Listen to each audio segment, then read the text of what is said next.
Good afternoon, good morning. I don't know where you're at, what you're doing, but this is LJ, the Go Biz guy, the entrepreneur.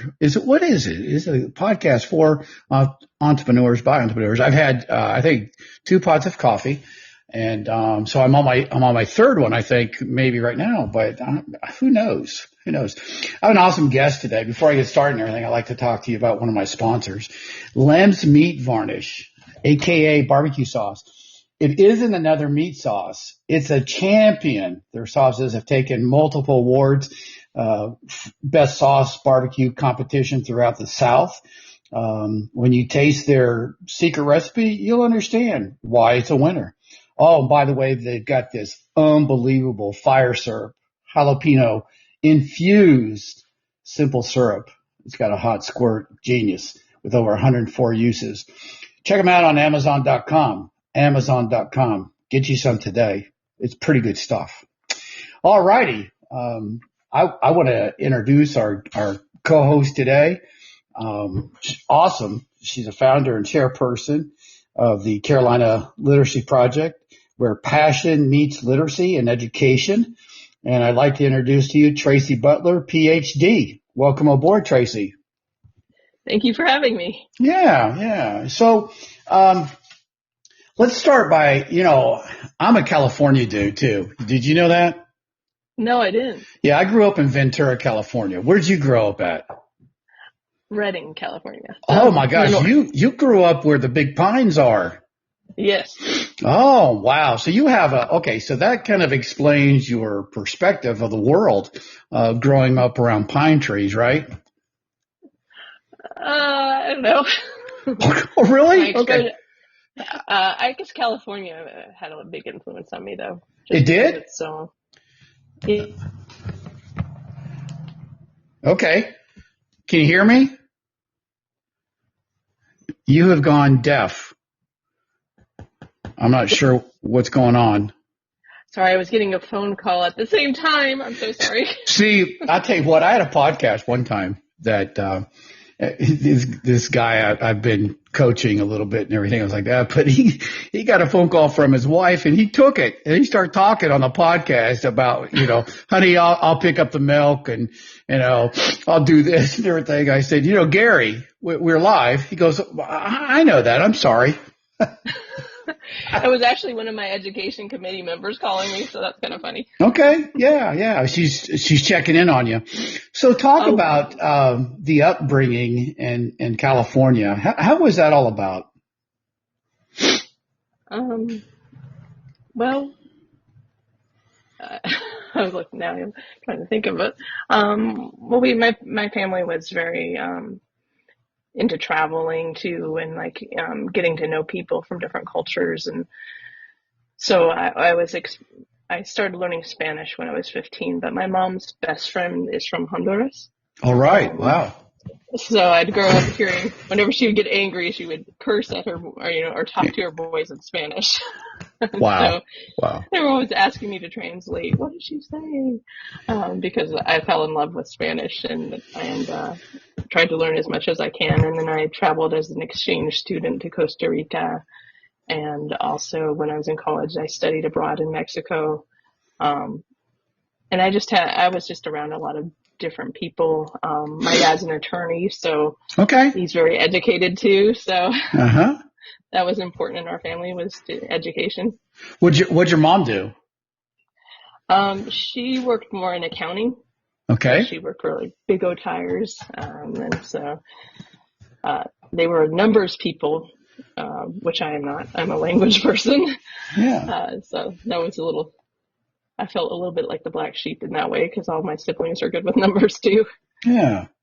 Well, what was the main thing as a child that inspired you to take a path of, I don't know what I want to call it, linguistics or language? Help me out. What was the thing that most inspired you?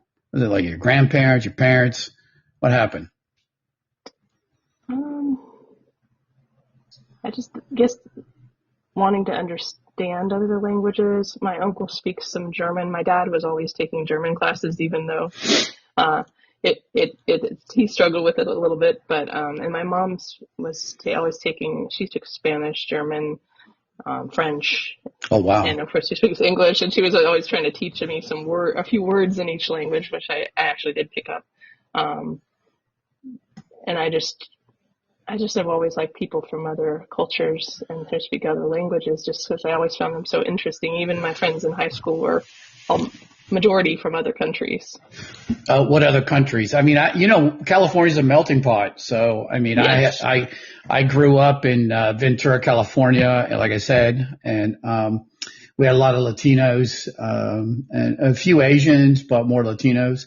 And I learned a little bit, of Spanish. I learned some bad words and I learned some good words, but I Oh yeah. think I think you're right. I tell everybody, I said, I grew up in California, and I said, my mom didn't give me a bottle. She gave me a freaking burrito. I was born with a burrito in my mouth and a taco in my ear. So didn't matter to me. Well, well, Go ahead. both my grandma and my granny are first generation Americans too. Okay. And I was always kind of sad that my granny could understand Swiss German, but she never learned to speak it. And she spoke a little, I believe it was Serbian. I mean, she could understand a little bit, but like the language skills weren't passed down. Okay. And so I always thought that was such a shame, because that culture and language could have been passed down through generations, and it kind of stopped at my grandma's. Doorstep. Yeah, yeah, Yeah. that's like so. Yeah. Um, but from that immigration component, that was motivating to me too, to learn their stories, my great grandparents' stories too. But my friends were from like Thailand. My best friend was from Cambodia. She Oh, escaped the wow. Khmer Rouge into Dang. Vietnam. Wow. Yeah, yeah. Her story Wow. was really interesting. I've not traveled like you have. I've been to Mexico.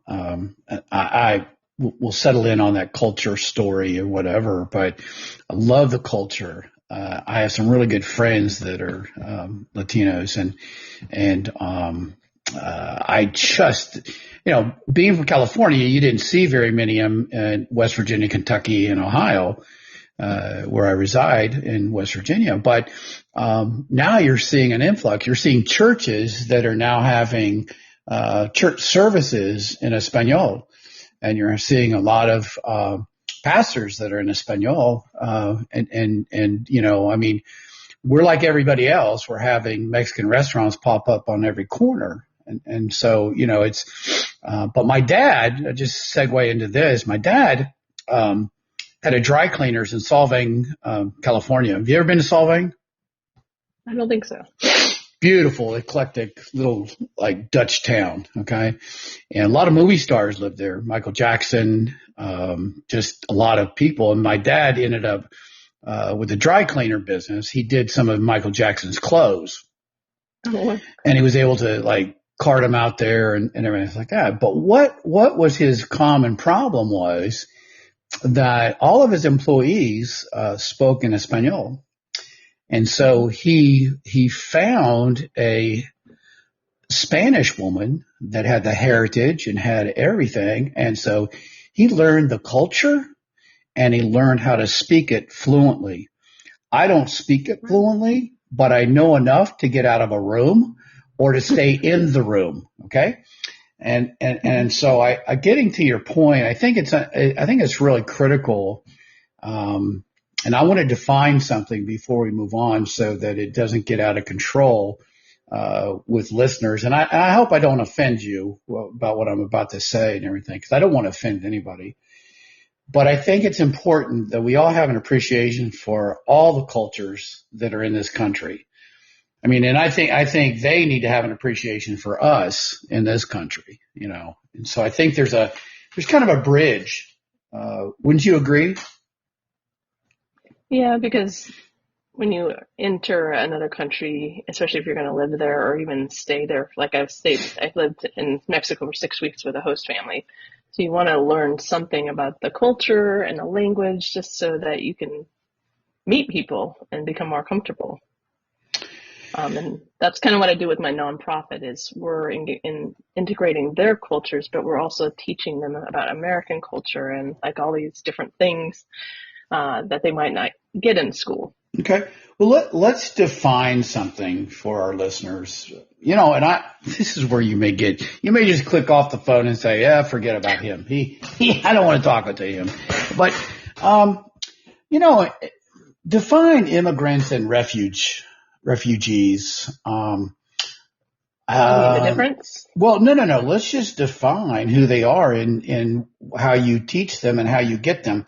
Because I'll just preface it by saying this, not too many weeks, we have an election. And one of the biggest obstacles in the political is the wall and the illegal immigrants. And I just want to kind of rally around that for a second. I don't want to blow it up or anything, but help me define how you reach these people and are they illegals? Are they legals? Just, I don't know. I'm sorry. I just wanted to get that out there. I treat my camp as I would when I was a teacher, and it's a don't ask, don't tell kind of policy. So okay. Every child deserves an education, and so I treat it that way. I don't care about their immigration status. I want to teach the kids so that they have more success in school and feel more comfortable and confident. So okay. Some of the kids come from refugee groups here in South Carolina. I will email them, and the biggest impediment for them is transportation. So if they can find transportation, then the kids can come to camp because we can't afford a bus or anything like that.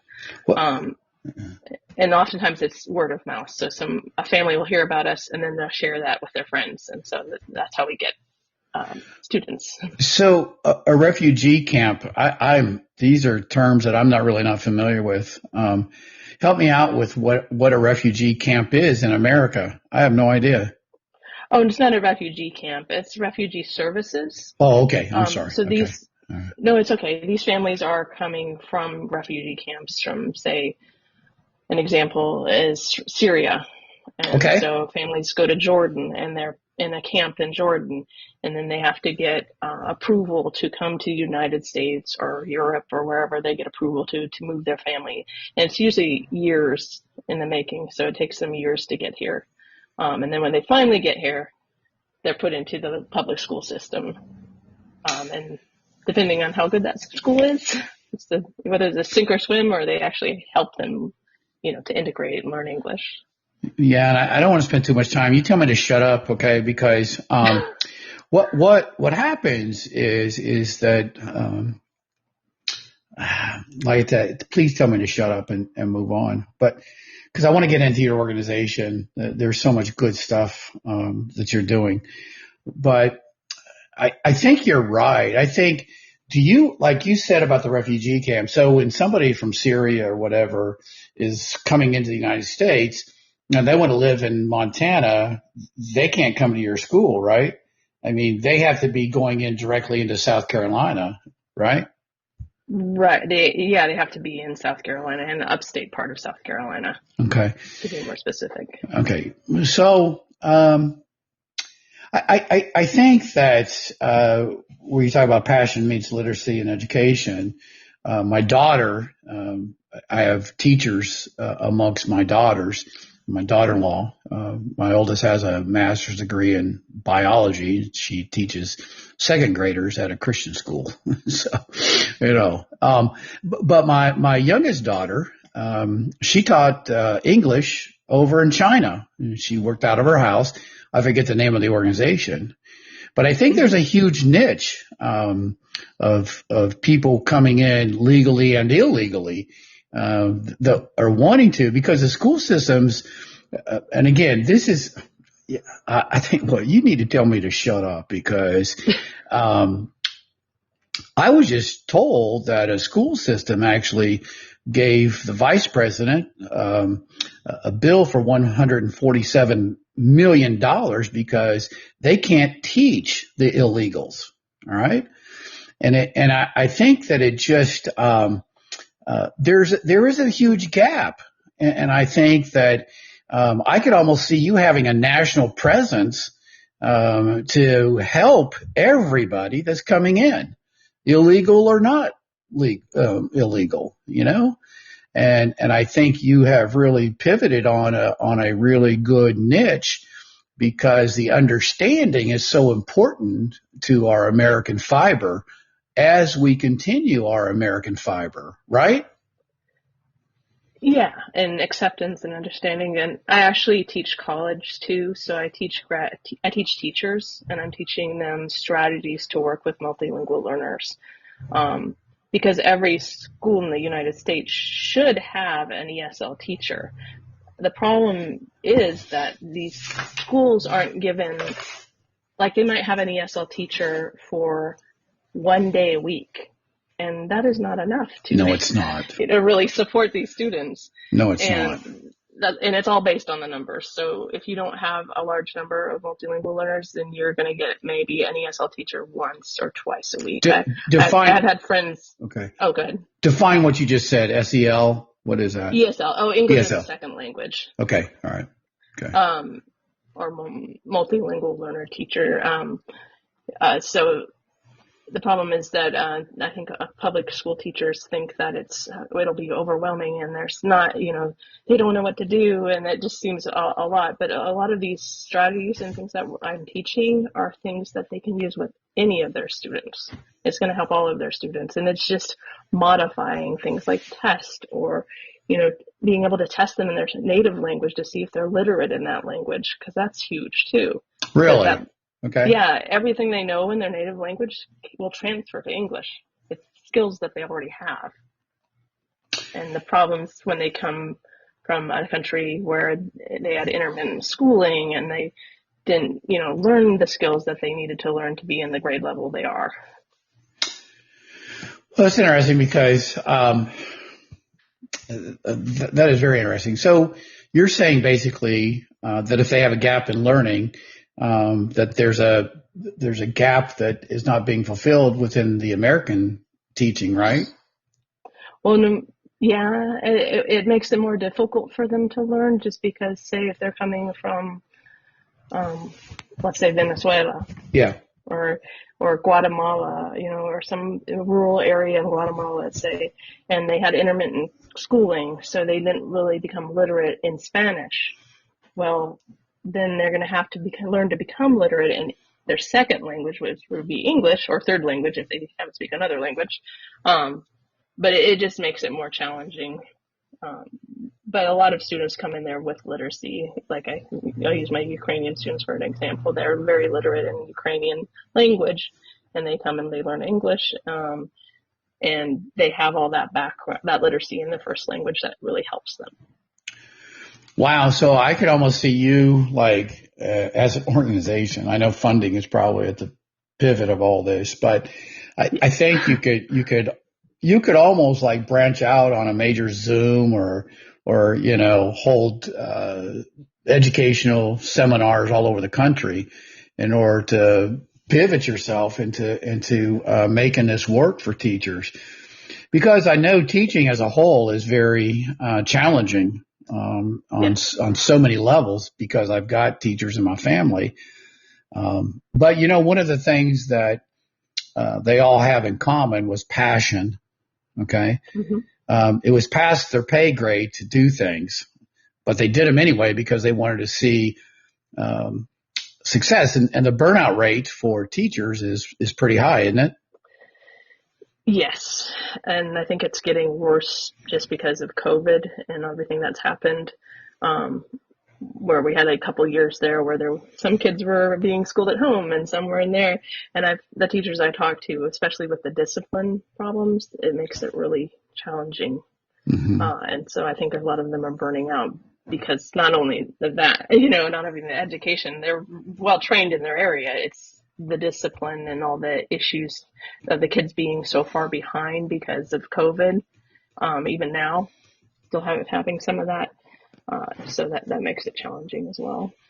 Really? So a lot of stuff gets blamed on COVID. And I think if you look at economics, I think you can look at that and see the failure ratio and everything else like that. And I don't want to get into the politics, pros and cons, left or right. But I think that what makes everybody great in this country is that we're able to turn on a dime, especially if we're an entrepreneur, especially if we have a nonprofit organization, because the innovative thinking, and I want to back into how you actually established your organization, how you came up with the name, and so on and so forth, because I think that speaks volumes of what you're currently doing. So go ahead. Okay. So that was actually one of the hardest things, was to come up with a name, because I wanted it to encompass both, because I didn't know where it was going to go. I mean, I didn't know whether it was going to take off or whether it was just going to be a one and done thing. So we just celebrated this month our second anniversary. So congratulations. Yeah, I saw that. Thank you. Yeah. Yeah. So I thought, well, I'll use Carolina, and our focus is on literacy, so I need to have literacy in there.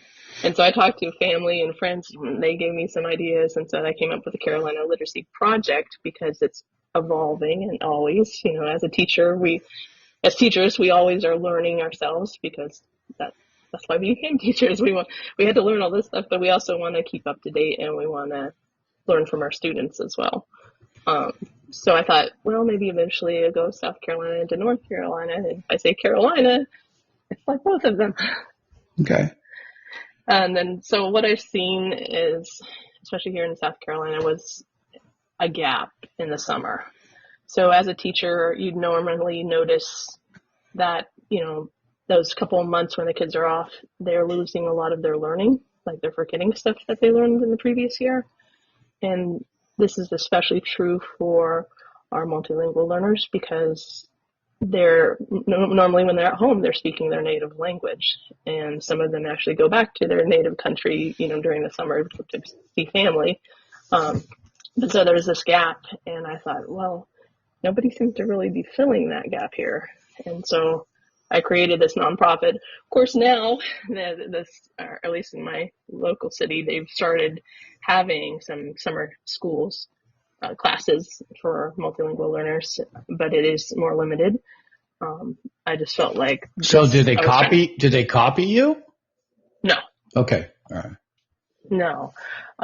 I am not only focusing on the literacy, so I guess I could shift the format. So I came up with all of this I have a board, of course, and I have an education committee, a marketing committee, and a finance committee of all friends and family, basically. Okay. And so they helped me come up with some of this too. But my idea was, I feel like we need to value their culture, but also integrate cultural things that they might not normally experience. So as teachers, we like to do themes, especially in elementary school. Right. And so I thought, well, what if we 6-week camp? We found a church that was willing to host us for free. So we do 3 weeks in June, 3 weeks in July, and each week is a different theme. So, for example, I started with gardening, just because I feel like farming and gardening is universal around the world. Right. Uh-huh. And so I found master gardeners to come in and teach the kids how to plant plants.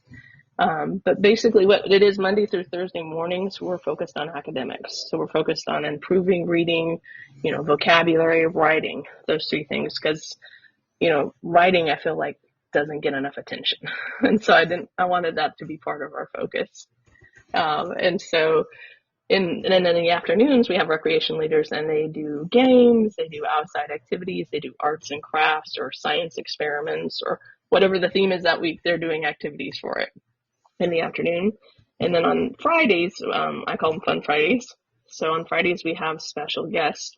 So there's a local baseball team called the Greenville Drive here. Mm-hmm. And they have a lot of, well, not a lot, but they have many players that are from other countries like Dominican Republic, Venezuela, Spanish speakers, and they're actually taking English classes. And so those players, like when we're doing our week on sports and culture, they come and they teach the kids how to play baseball, and they do play a game with them. So it's really fun for them, and the mascot comes and everything. That's actually the picture on our website. Yeah, I see that mascot. What is that? Is that a frog? Yes, that's a frog. That's Reedy Ribbit. Oh, Reedy Ribbit. Okay, so read it, ribbit. Reedy, Oh, yes, I'm they do sorry. I'm reading. sorry. A Reedy Ribbit. I like that. Because we And have the Reedy River. oh, The okay. Reedy All right. Ribbit. Okay. So yeah. So I see everybody in the picture and everything. Is that for like one camp, or how many children have you had an effect on in the last 2 years? Well, for the last 2 years, but for the last year, we had 24 students. Okay. And then we have a lot of volunteers. I have interns, and I have two ESL teachers and two recreation leaders. Although this last summer we had three. And then a lot of volunteers that just give their time either with academics, or we have teenagers that like to come in the afternoon and, play with the kids and help out that way. So there's not an age demographic that you cater to, is there? Well, the kids are 7 to 12 years old. Okay. Yeah, some of these kids in the picture look much older, but that's okay. Oh, well, those might be the players. And then I have a volunteer there too. She's in high school. She was in high school. I think she's a senior this year. Okay. And so so I have some volunteers that are teenagers. I have adults that are volunteers, but I like the idea of kids helping kids. So I encourage teenagers to volunteer and work with our students. Yeah. So do they speak fluent Spanish? All those kids are not Spanish, right? No, I had 7 different languages. Oh my word! Wow. Okay. Yeah. So the curriculum. Okay. Pardon me. Oh, I said Spanish was just one of them. Okay. So the curriculum is foolproof on the way it's distributed to 7 different foreign languages, right? Yeah, we're not focused on the foreign language. We're focused on English. And so many times I've been able to have volunteers that speak the languages of the students, and I speak Spanish, so I can speak with those students and their families. So we've had a French, Portuguese, Gujarati, and Spanish. So that's been our volunteers. And so that has helped too. But they're all different levels. So what I've done is right now I've only broken them up into 2 different levels. So the ones that are more of the beginner level will have their own classroom. And then the more intermediate advanced are in a different classroom. And so the focus is different because their levels are different. So did you all, with your committee and friends and relatives and everything, did you write the curriculum by yourself? Well, what I've done, with my education committee, what we've done is we've created like an example to get the teachers started. I give the teachers some, basically they can plan it themselves. What we do is we do kind of a guideline. Okay, this is the theme. These are the things I want you to integrate with that theme. Okay, and how are you going to teach it? So they pick the books. They choose what activities the kids are going to do to reach those goals. So there's so there's no specific curriculum that you've developed that is based around that. Do you think that's a good idea? Yes, in some ways. What we do is my teachers that are on my committee, they have created some PowerPoints and lesson plans as examples for the teachers to use. Uh-huh. So we do kind of have some curriculum guidelines, and then I'm there to help every day too, and to answer questions if they have questions. But I feel like I'm working on the structure to get it even better. So it's a work in progress. Yeah. So this is not a full-time gig for you. Your teaching is a full-time, right? Yeah, I'm teaching and then I'm doing this as well. So it's like 2 jobs. Yeah. Well, the fall's a little bit easier than the spring. Okay. All right. So spring and summertime are very busy, right? Yes. Okay. All right. So I guess from a marketing perspective, this is just me. I hold no degrees, but I have lots of experience and serve on several different boards, et cetera, et cetera. So here's you have, and I was looking at your board members, and I probably need to get a few of those on my podcast, but I really see a further niche, not that you would get copied, but like the curriculum to me would be, and I'm not going to outline the curriculum, but what I'm saying is that would be the beginning part of you writing not a syllabus, but almost like a manual on how to do this and sell it to raise money. I'm just, I mean, I really see there's a huge niche out there for what you're doing. And are there other organizations that do exactly what you do? They don't do exactly what I do that I've found. There are some that are similar, but I kind of, and I actually looked at California as an example because I know they're more progressive than we are out here Yes, with that right. kind of thing. Uh-huh. So I was looking at some examples of their summer camps, and I also worked for the city in an after-school program for 3 years. So I've got to see that side of the academics and how they ran the program, which helped. Okay. But yeah, I actually do want to expand. I've had requests from multiple surrounding cities that would like me to have a camp in their city. But I felt like I need to get my framework better and I need to get where I feel more confident and then expand. Okay. I'll this is my coaching, but, Okay, go for it. Don't wait. Okay. You'll never fine tune this thing to where you want it to be. Okay. Entrepreneurs, they're A types, and so they're perfectionists and, they want to tweak everything. So it's just, it's the best. But what we all need to do is we need to jump where we think, we need to jump. We need to take a deep breath. And you already have the framework, in my opinion. Okay. I just think you need to move on with it. I mean, this lady at church, she was doing the coffee and everything.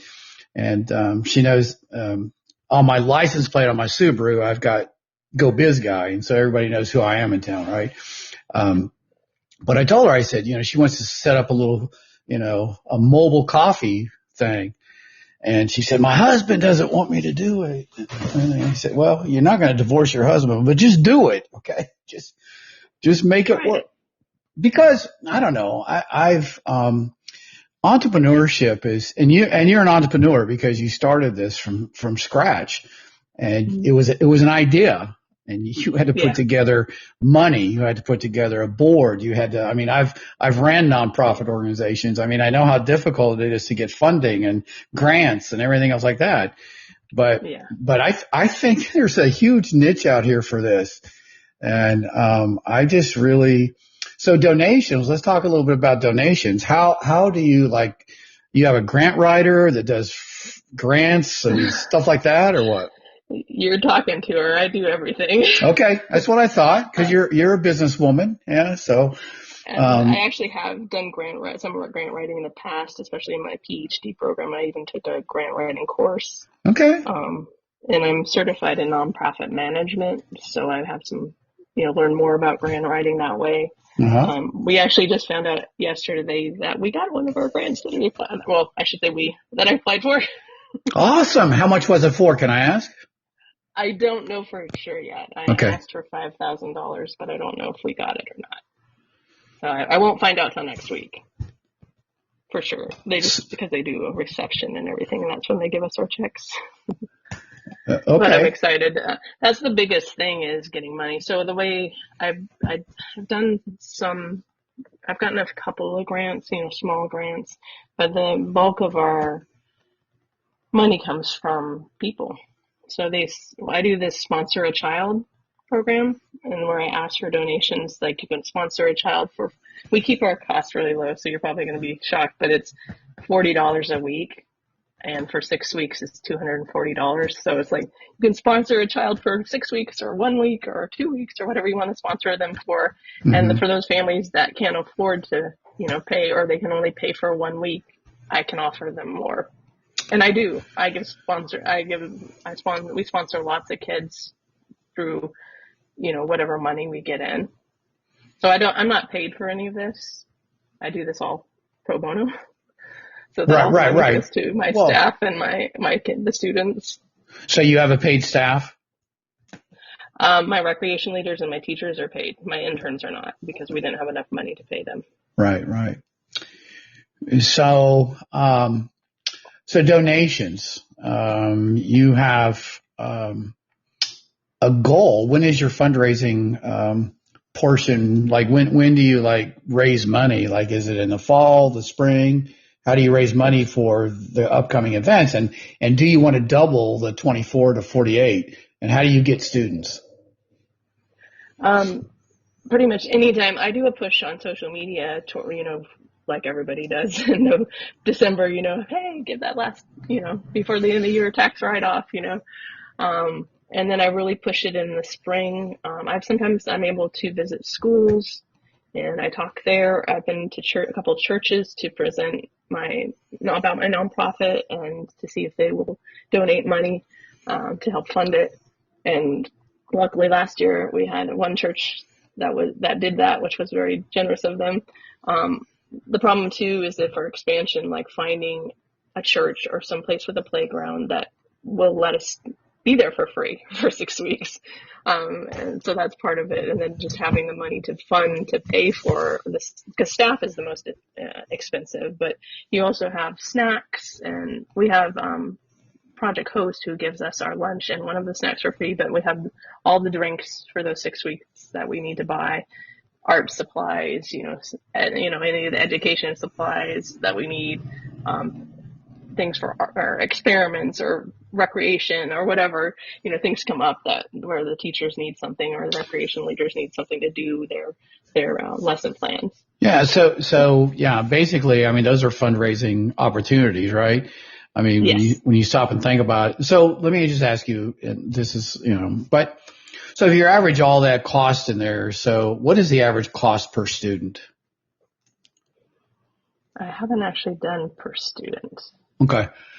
All right. I would suggest that you do that. And I think that would be a good model for fundraising. Okay. But I think that, in your second year, I mean, if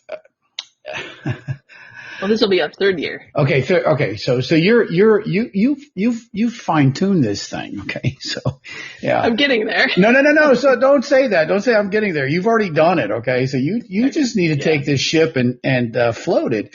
And there's a lot of money out there, I think, for you. I think that there's money out there for other cities, that could be very, giving. And I think they could be very, helpful. And I think, your dad probably knows some people, your mom knows some people, and I'm sure they have all donated. But I think at the end, you can compound this thing and make it work. I mean, if your goal is to maintain what you did last year in terms of number of students, that's cool. But I think if you have the doors open, and I don't know, again, I'm a little rusty around how people actually get into your organization for help. And maybe you can shed some light on that for me.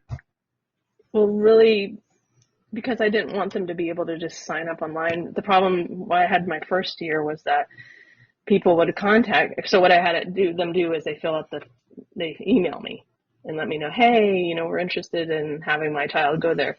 The problem is they have to be in a ESL program at their school. Like, they have to be learning English. Okay. I don't want native speakers because they would be bored out of their mind. Okay. All right. So it was catching people like, they're thinking, that my native English speaking student can come there. I'm just like, no, because they don't need the help. They already know English. All right. So I do it that way. So people will email me, hey, I want to come to your camp, and I start registration the first week of April. Okay. Is when we start registration, and so it's basically a first come first serve basis.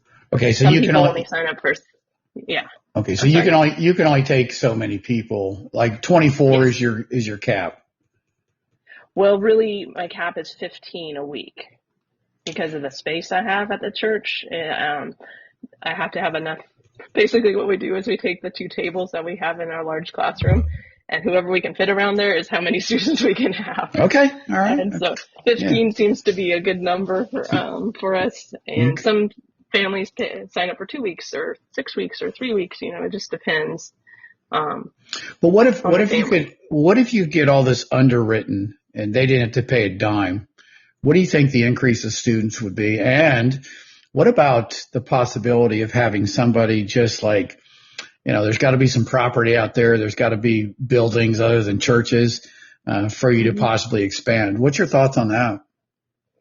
Well, I found we need a playground because the kids need a way to get their energy out. Okay. And just like schools, they have a playground. So I need a site that has a playground. I was going to try last year to make it work where we had just like a parking lot to play in and like some grassy area, but I found the playground is just so much better. The kids love playing soccer. So having an enclosed space where they can play soccer. Well, that'd be a good gym activity. Yeah. Yeah, well, almost all of them love soccer. Yes. Because in their native countries, they play soccer. Yeah, it's called football there. It's not called soccer. Yeah, it's football. Yeah, football. Yeah, football. Yeah. So, but that's, and so if somebody wanted to actually, this goes out to a lot of people, just not in South Carolina, but it goes out to a lot of people. So how would people, that are listening, how would you like for them to get involved? Donations are important. Share with me the website for them to get involved and make a contribution to you, especially it's getting towards the end of the year. And some companies have, some space in their budget. And to be honest with you, I would hit them up too. And because they have some money discretionary and then other people. So how would people donate and how would people get involved with you? Well, our website is www.carolinaliteracyproject.org. And there's a donation link there that they can click on. Okay. There's also, like, if they want to volunteer, there's a contact us, which has my email on there. Tracy@carolinaliteracyproject.org. So if they're interested in talking to me, they can email me.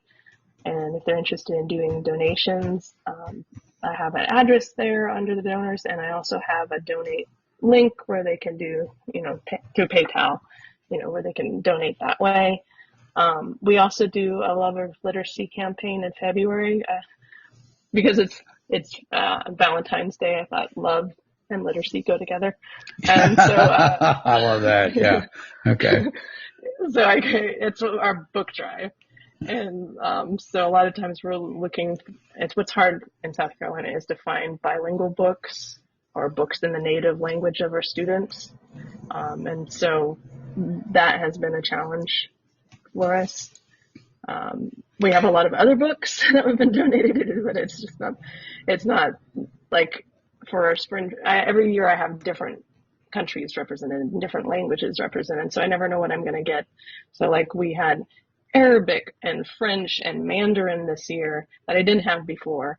And so I'm trying to find books in Arabic and even Mandarin was especially challenging.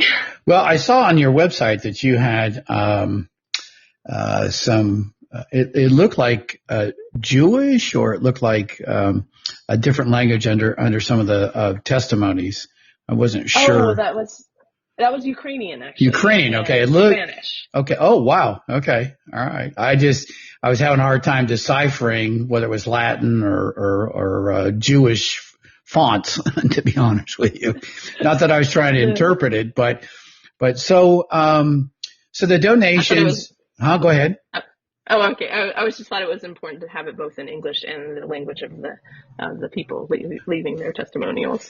That is awesome. Good for you. Good for you. So, is there anything else you'd like to add? Because I think you're on the right track. I think you and your board. I mean, I know what it's like. I had 34 different members on my board. Okay. Oh, wow. From corporations all over the city. And so it was, anyway, I just had to, but to have the number that you have and the personalities you have, I think it's a very talented group. And so, but I think that, to be honest with you, I think that you guys ought to regroup and take a look at expansion, even though funds are limited. But I think there's a lot of opportunities in other cities for you. And so I would just suggest that you all make that happen. And if you want to talk to me further, then you can do that. But I wish you the best, and I really thank you for this podcast. And it's been very informative. We've never had anybody like you on the podcast that is in this type of a field, and I think it ought to resonate really well with our listeners and everything. So, Tracy, thank you so much. And I have one more thing I've got to say, or Lem's Meat Varnish, aka barbecue, is going to be mad at me, but it isn't just another meat sauce. It's a champion. Their sauces have taken multiple awards for the best sauce and barbecue competition throughout the South. Trust me, they did. And you will taste their secret recipe, and you'll understand why it's a winner. Oh, by the way, their fire syrup, their jalapeno, wow, it goes good in everything, and it'll spice everything up. So get you some on Amazon.com. Amazon.com. Tracy, it's been a pleasure to have you on, and thank you so much for your education, and look forward to talking with you in the future. Yeah, thank you so much for having me on your podcast. I really appreciate it. All right, you take care. And you too. Bye-bye. Bye.